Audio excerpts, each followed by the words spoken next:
পত্রিকায় একটা বিজ্ঞাপন দিয়েছিলাম নতুন ড্রাইভারের জন্য। ওইখান থেকে একজন ক্যান্ডিডেট ফোন দিছিল, পোলারে আইতে কইছি কালকে সকালে বাসায়। দেখি যদি সব মিলে ভালো লাগে তাইলে লয়ে লমো। স্যার আসসালামু আলাইকুম।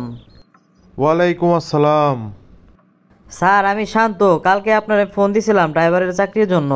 আপনি বাসায় আসতে কইছিলেন সকালে। ও শান্ত, হ্যাঁ শান্ত, তোমার পুরা নাম কি? মোহাম্মদ রবিন হোসেন শান্ত। তোমার লাইসেন্স কাগজপাতি সব ঠিক আছে নাকি? আর কয় বছরের অভিজ্ঞতা আছে? স্যার আল্লাহর রহমতে আমার কাগজপাতি সব ঠিক আছে, আর আল্লাহর রহমতে 5 বছরের ড্রাইভিংয়ের অভিজ্ঞতা আছে। ঠিক আছে বাবাজি, তা তোমার বেতন কত দিতে হইব কয়ে ফেলাও। স্যার আগে আমার ড্রাইভিংটা দেখেন, তারপরে পছন্দ হলে বিবেচনা করে আমার বেতন ধরে দেন। আচ্ছা ঠিক আছে, তোমার কথাবার্তা আমার ভালো লাগছে, চলো তোমার ড্রাইভিংটা আগে দেখে নেই। স্যার কেমন লাগতেছে, চলবো নাকি আমার ড্রাইভিং? হ চলে মোটামুটি। এখন কও তোমার বেতন কত? কত টাকা বেতন হইলে তুমি খুশি হইবা? স্যার আপনি তো আগে ড্রাইভার রাখছিলেন, এখন বর্তমান পরিস্থিতি বিবেচনা করে দিয়েন। থাকা খাওয়া আমার আগের টারে 17,000 টাকা দিতাম, তোমারও বরাবর তাই দিমো, আর বছর বছর বেতন বাড়াই দিমো। ঠিক আছে স্যার, আলহামদুলিল্লাহ, আমার কোনো আপত্তি নাই। আমারে কিসের জন্য খবর দিছেন এখানে আসার জন্যে? তুই চাকরিতে জয়েন করলি কিন্তু এখনো আমার সাথে দেখা করলি না। আপনার সাথে দেখা করার কামটা কি আমার? তোর আগে এই কোম্পানিতে যতজন চাকরি করছে সবাই আমার কাছে তেল বেচতো 100 টাকা করে।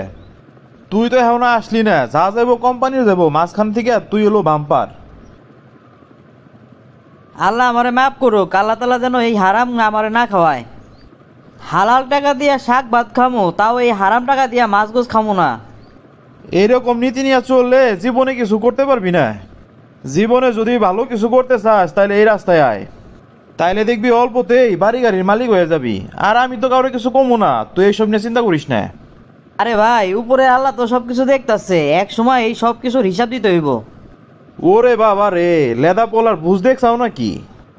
এই শুনেন, আর এই 2 নাম্বারই প্রস্তাব আমারে আর দিয়েন না, যদি দেন তাহলে আমি কোম্পানির কাছে কয়ে দিব। কেবলমাত্র নতুন নতুন তো, এর জন্য কিছু বুঝতে দোষ না। সমস্যা নাই, তুই যখন অভাবে পড়বি পেট্রোল নিয়ে চলে আসিস, তোর জন্য আমার সবসময় দরজা খোলা আছে। আমি যতই অভাবে পড়ি তবুও এই হারাম পথের টাকা আমি খাইতাম না। আগে গাড়ির টাঙ্কির ফুল করলে পরে 2-3 দিনও যাইতো না, আর এখন নতুন ড্রাইভারের লগে কি গাড়ির ইঞ্জিনও চেঞ্জ হয়ে গেল নাকি? শান্ত, গাড়ি লোড করছো আজকে কয়দিন হইল রে? স্যার 6 দিন শেষ হয়ে আজকে 7 দিন চলে, আরও 3-4 দিন তো যাইবই। তার মানে চোর এতদিন আমার ঘরেই আসিল। কি রে বাবা, কেমন আছো? আসসালামু আলাইকুম আব্বু। কেমন আছেন আব্বু? আমার কি অবস্থা? ওয়ালাইকুম আসসালাম বাবা, আমি তো ভালোই আছি। তোর মায়ে তো অসুস্থ। আম্মুর কি হয়েছে? তোর মায়ের একটা অসুখ ধরা পড়ছে, ডাক্তারে কইছে 4 লাখ টাকা লাগবো। আমি তো এখন চোখে মুখে অন্ধকার দেখতেছি রে, আমি এখন কি করবো? আমগো তো আর ওই রকম জায়গাও নাই যে বেইছা তোর মায়ের চিকিৎসা করবো।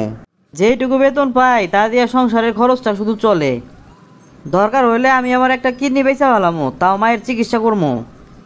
আব্বা আপনি কোনো টেনশন করেন না, আমি টাকার ব্যবস্থা করে আপনি করে ফোন দিলে আপনি মারে নিয়ে শহরে চলে আসেন। কিরে শান্ত, 2 দিন যাবো তোরে কেমন জানি লাগতাছে, মনে হইতেছে কিছু নিয়ে অনেক টেনশন করতেছোস। তোর বাড়িতে কি কোনো সমস্যা হয়েছে নাকি?